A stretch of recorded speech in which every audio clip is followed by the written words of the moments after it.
Hello दोस्तों, आप लोग को हमारे चैनल ज्ञान सक्सेस कोचिंग सेंटर में आप लोग को स्वागत है। आज हम मैट्रिक बोर्ड परीक्षा क्लास 10 का हिंदी का पार्ट 1 श्रम विभाजन और जाति प्रथा से वीवीआई ऑब्जेक्टिव क्वेश्चन लेकर आए हैं। तो चलिए हम लोग क्वेश्चन पर चलते हैं। क्वेश्चन नंबर पहल का है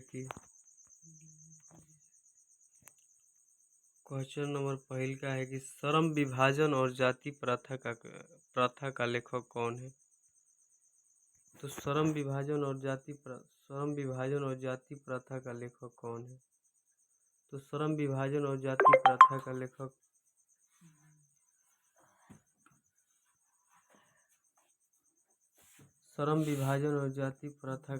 कौन है। तो इसका आंसर हो जाएगा श्रम विभाजन और जाति प्रथा का लेखक बाबा साहब भीमराव अम्बेडकर है। अगला क्वेश्चन है कि डॉक्टर अंबेडकर के पिता का क्या नाम था। ऑप्शन नंबर है कि Ramdev Sakpal, option number B है कि Ramji Sakpal, option number C है कि Ram Kishun Sakpal, option number D है कि राधे राम सकपाल। तो इसका आंसर बी हो जाएगा रामजी सकपाल। चलिए अगला क्वेश्चन पर चलते हैं। अगला क्वेश्चन है कि आधुनिक सभ्य समाज कार्य कुशलता के लिए किसे आवश्यक मानता है। तो ऑप्शन नंबर ए है कि श्रम विभाजन, ऑप्शन नंबर बी है धन विभाजन, ऑप्शन नंबर सी है जन विभाजन, ऑप्शन नंबर डी है जाति विभाजन। तो इसका आंसर श्रम विभाजन हो जाएगा। अगला क्वेश्चन है कि जाति प्रथा भारत में बेरोजगारी का एक कारण बनी हुई है। तो जाति प्रथा भारत में बेरोजगारी का कारण बनी हुई है। तो पहल का ऑप्शन है प्रत्यक्ष, बी ऑप्शन है प्रमुख, सी ऑप्शन है ए और बी, डी ऑप्शन है इनमें से कोई नहीं। तो इसका आंसर सी हो जाएगा, प्रत्यक्ष और प्रमुख दोनों, तो यानी ए और बी दोनों हो जाएगा। अगला क्वेश्चन पर चलते हैं। अगला क्वेश्चन है कि मूक नायक क्या है। ऑप्शन नंबर ए में है कि अखबार, ऑप्शन नंबर बी में है पत्रिका, ऑप्शन नंबर सी में है पुस्तक, ऑप्शन नंबर डी में है कहानी। तो इसका आंसर पत्रिका हो जाएगा। मूक नायक एक पत्रिका है। चलिए अगला क्वेश्चन पर चलते हैं। अगला क्वेश्चन है कि डॉक्टर भीमराव अंबेडकर की मृत्यु कब हुआ था और कहाँ हुआ था। ऑप्शन नंबर ए है कि 1956 ईस्वी में, ऑप्शन नंबर बी है कि 1957 मध्य प्रदेश में, ऑप्शन नंबर सी है कि 1958 बनारस वाराणसी में, ऑप्शन नंबर डी है 1959 बिहार में। तो इसका आंसर ए हो जाएगा 1956 दिल्ली में। चलिए अगला क्वेश्चन पर चलते हैं। अगला क्वेश्चन है कि डॉक्टर भीमराव अंबेडकर का जन्म कब हुआ था। ऑप्शन नंबर ए है 14 अप्रैल 1988, ऑप्शन नंबर बी है 14 अप्रैल 1889, ऑप्शन नंबर सी है 14 अप्रैल 1890, ऑप्शन नंबर डी है 14 अप्रैल 1891। तो इसका आंसर हो जाएगा डी, 14 अप्रैल 1891 का जन्म हुआ था डॉक्टर भीमराव अंबेडकर जी का। चलिए अगला क्वेश्चन पर चलते हैं। अगला क्वेश्चन है कि अंबेडकर की दृष्टि में भाईचारा का वास्तविक रूप कैसा होता है। ऑप्शन नंबर ए में है कि दूध और शक्कर के मिश्रण की तरह, ऑप्शन नंबर बी है दूध और पानी के मिश्रण की तरह, ऑप्शन नंबर सी है तिल और तंडुल के मिश्रण की तरह, ऑप्शन नंबर डी है पानी और नमक के मिश्रण की तरह। तो आप लोग इसका आंसर बताते रहिएगा। इसका आंसर हो जाएगा दूध और पानी की मिश्रण की तरह। इसका आंसर बी हो जाएगा, दूध और पानी की मिश्रण की तरह। चलिए अगला क्वेश्चन पर चलते हैं। अगला क्वेश्चन है कि भारतीय संविधान के निर्माण में महत्वपूर्ण भूमिका किसकी है। ऑप्शन नंबर ए है भीमराव अंबेडकर का, ऑप्शन नंबर बी है ज्योतिबा फुले का, ऑप्शन नंबर सी है राजगोपालचारी का। ऑप्शन नंबर डी है महात्मा गांधी का। तो इसका भारतीय संविधान निर्माण में महत्वपूर्ण भूमिका निभाने में अहम भूमिका है भीमराव अंबेडकर जी का इन ऑप्शन में। तो इसका 9 का ऑप्शन नंबर ए हो जाएगा। अगला क्वेश्चन पर चलते हैं। अगला क्वेश्चन है कि सभ्य समाज की आवश्यकता है। ऑप्शन नंबर ए में है कि जाति प्रथा। ऑप्शन नंबर बी में है श्रम विभाजन। ऑप्शन नंबर सी में है अणुबम। ऑप्शन नंबर डी में है दूध और पानी, यानी दूध पानी। तो ऑप्शन नंबर इसका आंसर श्रम विभाजन होगा। चलिए अगला क्वेश्चन पर चलते हैं। अगला क्वेश्चन है कि प्राथमिक शिक्षा प्राप्त करने के बाद अंबेडकर उच्च शिक्षा प्राप्त करने के लिए कहाँ गए थे? तो ऑप्शन नंबर ए में है इटली। ऑप्शन नंबर बी में है दक्षिण अफ्रीका। ऑप्शन नंबर सी है न्यूयॉर्क। ऑप्शन नंबर डी में है दक्षिण कोरिया।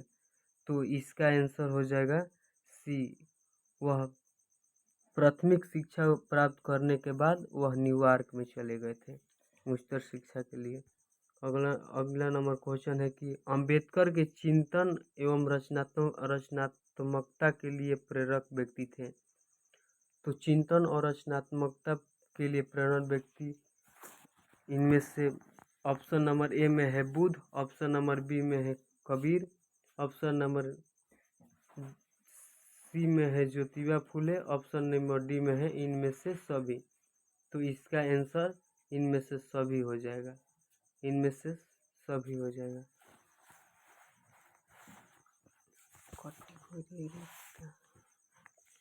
इसका आंसर इनमें से सभी हो जाएगा।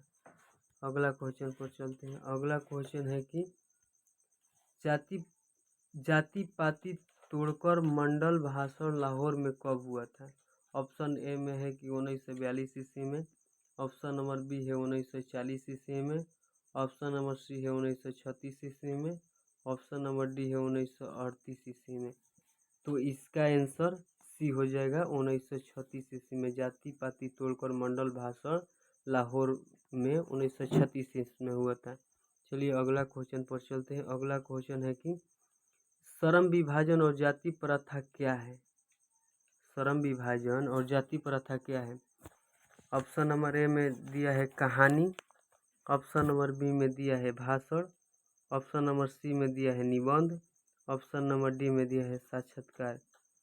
तो इसका आंसर ऑप्शन नंबर सी हो जाएगा निबंध। श्रम विभाजन और जाति प्रथा क्या है? तो ये एक निबंध है। अगला क्वेश्चन पर चलते हैं। अगला क्वेश्चन है कि निम्नलिखित रचनाओं में से कौन सी रचना डॉक्टर अंबेडकर की है? तो इसका ऑप्शन नंबर दिया है the caste in India. Option number B है कि the untouchable who are they. Option number C है who are Shudras. Option number D इनमें से सभी। तो इसका आंसर हो जाएगा इनमें से सभी। ये सभी रचना उन्हीं का है।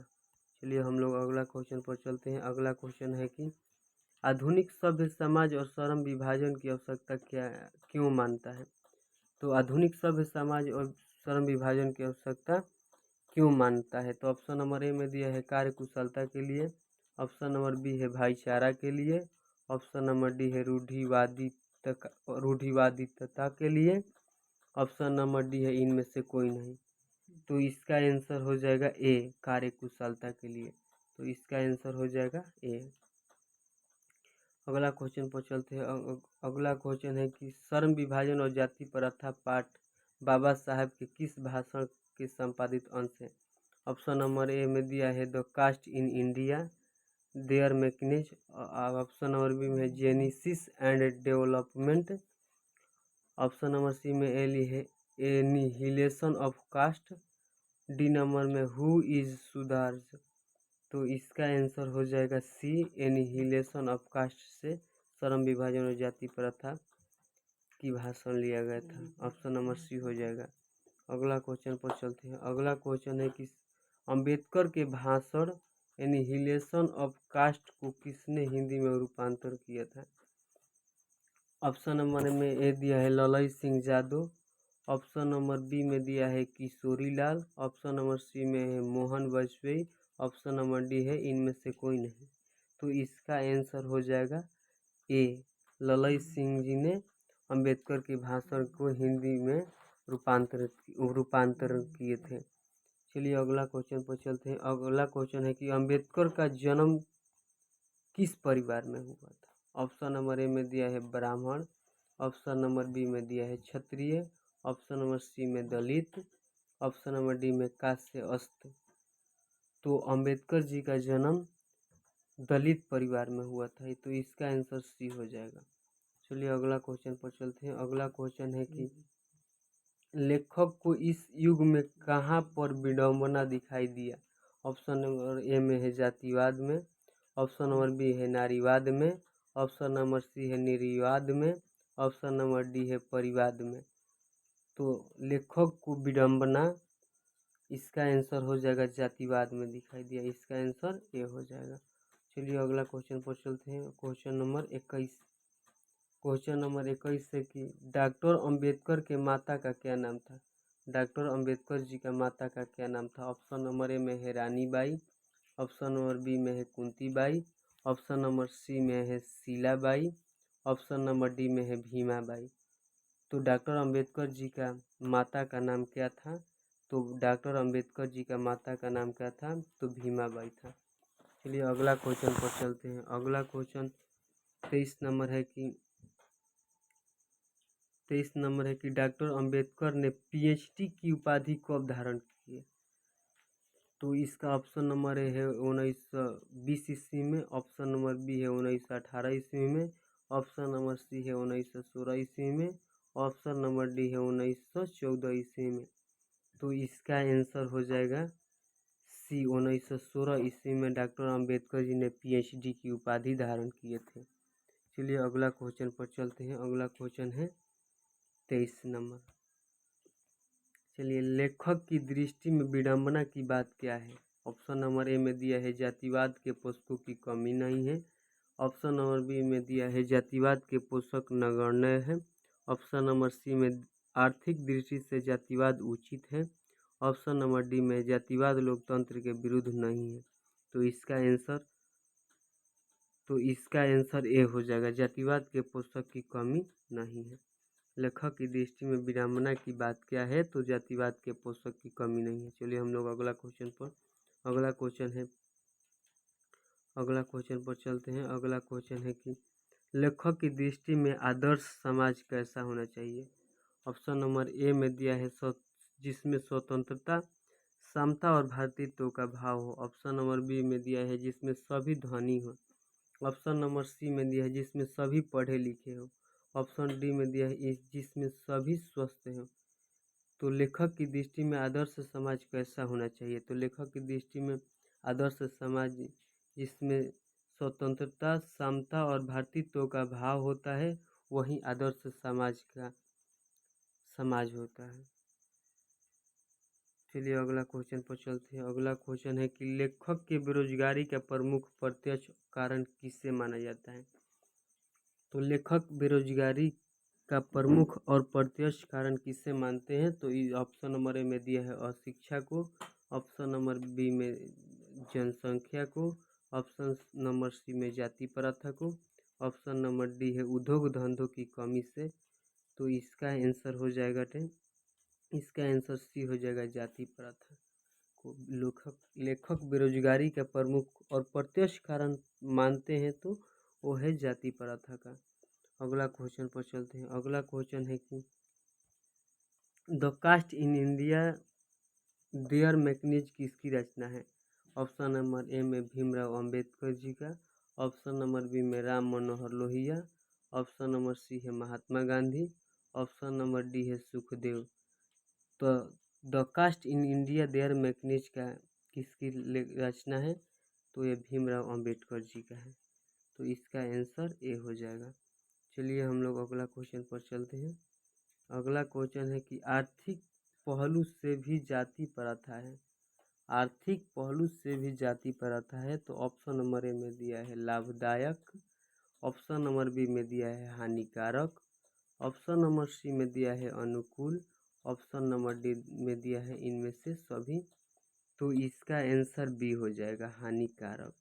आर्थिक पहलू से भी जाति प्रथा हानिकारक है। इसका आंसर हानिकारक हो जाएगा। चलिए हम लोग अगला क्वेश्चन पर चलते हैं। अगला क्वेश्चन है कि डॉक्टर भीमराव अंबेडकर का जन्म कहाँ हुआ था? तो ऑप्शन नंबर ए में दिया है Mhow Madhya Pradesh, option number B में दिया है Gorakhpur Uttar Pradesh, option number C में दिया है D Dumraon Bihar, option number D में दिया है दानकुनी पश्चिम बंगाल। तो डॉक्टर भीमराव अंबेडकर जी का जन्म महू मध्य प्रदेश में हुआ था। तो इसका आंसर ए हो जाएगा, महू मध्य प्रदेश में। चलिए हम लोग अगला क्वेश्चन पर चलते हैं। अगला क्वेश्चन है कि डॉक्टर अंबेडकर ने किस पत्रिका का संपादन किया?